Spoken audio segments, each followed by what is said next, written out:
you're a wealth of information. So let me make sure that our readers, our listeners, can follow you. Yeah. You're in North America, so you're responsible for the IT in North America. Is that correct? No, I'm in North America, but it's a very global organization. So it's global. Absolutely. So I interact with folks on the ground in Germany and other parts of the world. So it spans the whole globe, everything that has to do with the IT. What's the name of the IT? I used to remember a long time ago, but I think they've changed the name. What's the name of the IT organization at Siemens? We hardly talk about IT, so digital industries, right? So digital industries is the overarching division, and we in the software we're only part of that. So, so for those of our listeners and viewers that are still, kind of using the maybe the cookie cutter terminology, are you guys a PMO? Yeah, so that's a great one. And actually, I just got back from PMI Global Summit, for this year, and I tell you, I was honored also to be on what's called the PMO Insights team. Right, had a very great interaction there. I think the word PMO, and I'm sure we're going to get more into that later on, is only a vehicle amongst many. I think the PMOs are in a massive fork in the road, so definitely massive reinvention is needed. Yes, you can. I mean, because right now with my program management focus, you can use that word, right? So if somebody talks about Al's role, well, Al is a PMO, right? So what does that mean? You guys don't call it a project management office, you call it a program management office. Absolutely. That's for sure. Because the reason I even joined the company is really that program management muscle. Project management, I'm not disqualifying it. It's very important. It still has that tactical sense to it. And we're trying to make sure everything we do is linked to strategy and to value, which I'm happy to dive into, of course, along the way. Yeah. So let me ask you another couple stupid questions, which are important. No such thing. One of the things I do is I've worked with over the last 30 years with a number of different companies creating PMOs, and one of the things that we're looking at is that there's different levels of PMOs, right? So there's operational PMOs that might be on site, on location. Then you might have regional or business unit PMOs that kind of have the business unit in mind, or a sub portfolio. And then this is where I find it rare, and I think that we've hit one of those rare people and functions. You have what I like to call an executive PMO. Okay. Yeah. Somebody that works on a global span and has direct access to executives. Are you one of those? So, Mark, how about I destroy all that and completely disrupt that mindset?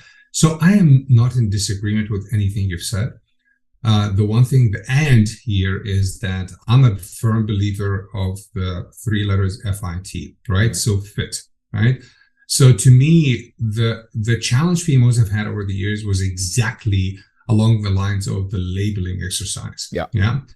And I'm a firm believer it's a maturity exercise, it's a culture exercise, and it's a readiness exercise on the part of the organization. Which means I've done all of it. Like day one, the very first PMO when I got my PMP, and I'm not going to give you the year because it's a long time ago, and I got a recruiter from California calling me while I was in Wichita. It was one of your first jobs. Yeah, exactly. For a job in Indianapolis to head a PMO. That organization had no business in really getting into a PMO space because they had no understanding of what is, anything but the very fundamental, hey, let's police some meetings. Let's make sure the guys on the shop floor in that case know exactly what they have to do. That is absolutely, maybe theoretically for that culture what was needed at the time.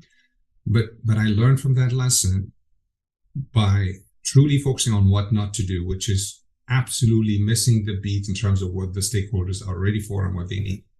You go from there to one of the most mature ones I ran a few years back in the Middle East in Abu Dhabi, when I was actually in charge of what's called a central program management office. That's when you were working for the Atomic Energy Agency. Absolutely, for the nuclear industry in Abu Dhabi. But that was the closest, actually, because of access as well. I mean, Siemens is quite a large organization, so definitely we can talk a bit about that too. But there, it became a very executive impact.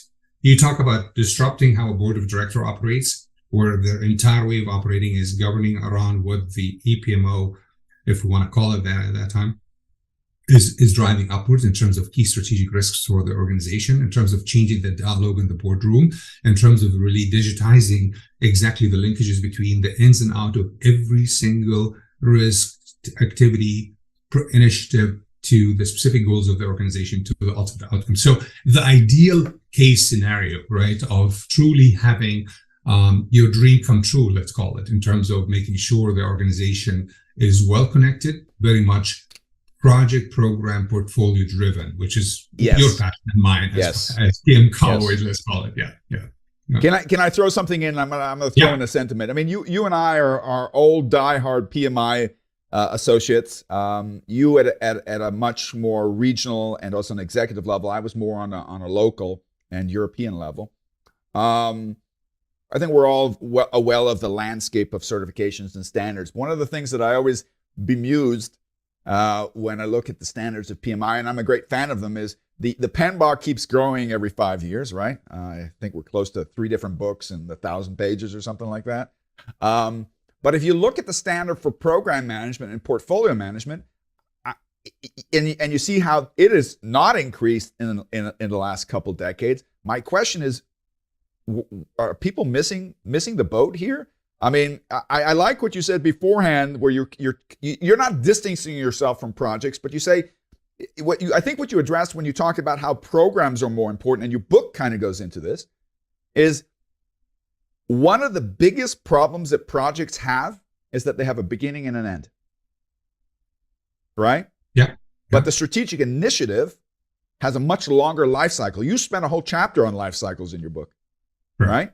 So, and also the integration of is there a more permanent organization within the organization that keeps an overview of these programs and is tied into the executive and senior management decision-making process. I like to make it quite simple. When I talk to clients, I talk to them at many different levels. I talk to project assistants sometimes, and sometimes I get all the way up to the board. I always like to not piss them off a little bit, but I like to tickle them a little bit, you know? I love to say, listen, are projects important? Yeah, projects are important. We're a matrix organization. 90% of the people who use that word don't know what it means. And then I say, okay, can you tell me how many projects you have in your portfolio? And everybody they lean back and they look at each other, and it goes, I wasn't ready for that question. They go, no. I said, do you have somebody that's doing your program management, portfolio management? I think if we're going to look and you also have a chapter on the future, and I want to hear what you say to it. I think one of the things we need to look at the future, I think we really need to pick up the pace when it comes to understanding program management potential, portfolio management potential, operational excellence, or the crossover to other, like the change management and lean aspect, because those are twins that they can't be separate. They shouldn't be separated, right? And then you've also alluded something that Siemens has always been really good at. Wolfgang Gaschke, the first guy I had the podcast with, he was originally a lawyer. He was responsible first for risk. Then he was responsible for quality. And he said, while we're at it, let's throw project management into the fold. And I think unbeknownst to them, it was a great marriage, right? Yeah. Well, there's a lot there, Mark. Yeah. So I think the big problem, you look at the standard of program management at PMI, it's this thick. If you look at the one for portfolio, it's this thick. By the way, for anybody who's wondering, is there a better book out there for program management? We're going to introduce one, right? Thank you. No, I appreciate that. So listen, you've shared a lot there, and I don't want to be misunderstood that I don't believe in project or project management. Yeah. I just think it's 2023. Yeah. Is when we're recording this. And I hope that in 5-6 years from now, we're not going to have similar discussions, because you tackled so much in your comments right now